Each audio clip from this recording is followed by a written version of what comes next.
Hello everyone and welcome back to the channel. In today's video, we're going to give a brief explanation on the best way to understand what Social Security is and how it works. Before we jump into the video, please make sure to subscribe to the channel and turn on your bell notification so you're always notified whenever a new video is posted. If you enjoyed the video or you got something out of it, please make sure to give it a thumbs up. It helps the channel out tremendously. If you had any questions on anything that I'm touching base on, please leave a comment down below and I will reply as soon as possible. What is Social Security? That is a common question that I would constantly get, usually from younger people, when I worked at SSA.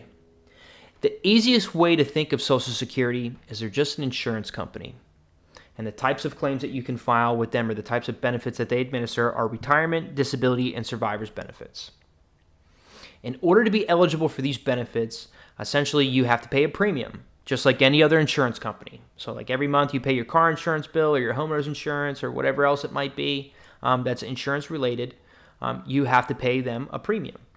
The way that you do this for Social Security is through your taxes. So if you're a W-2 employee, those taxes come directly out of your check.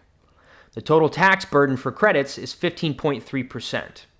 As a W-2 employee, you pay half of that and your employer pays the other half. And it's all done up front. So when you receive your direct deposit from your employer, you often, if you look at your pay stub, you're getting the smaller amount because you had all these deductions, whether it's, FICA taxes, Social Security taxes, Medicare taxes, maybe you had health insurance, maybe you have a 401k plan that you had into, or maybe some sort of other allotment or possibly a garnishment, things like that. So again, as a W-2 employee, you pay for half the tax burden and your employer pays for the other half.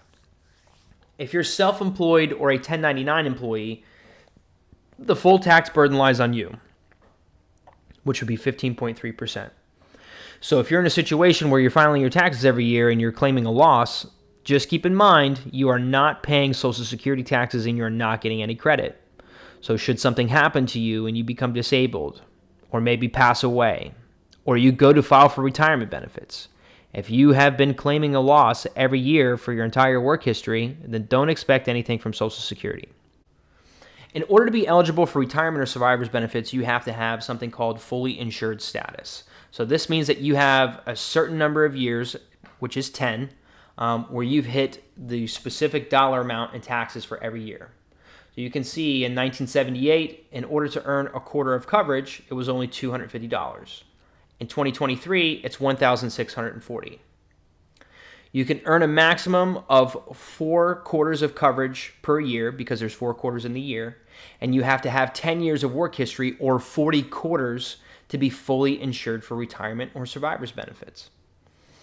So in 2023, you'd have to earn $6,560, or I should say you'd have to earn and pay taxes on $6,560 to get all 4 quarters for the year, for that 1 year.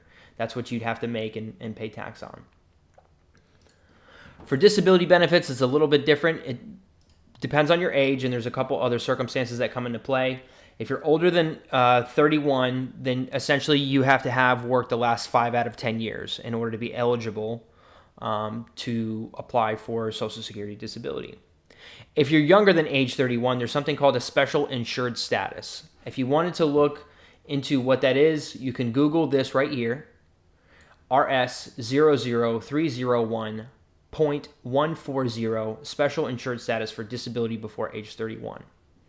And in this, it breaks down the different types of special insured statuses. And the reason why this is because if you're older than age 31, then you've had enough time to earn the last 5 out of 10 years.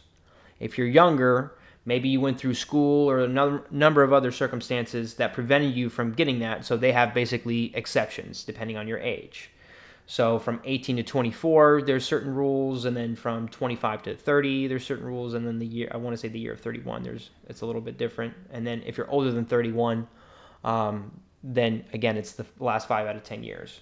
So if you want to take a gander at what these are, this is a great piece of policy to know and help you understand the specifics to your situation.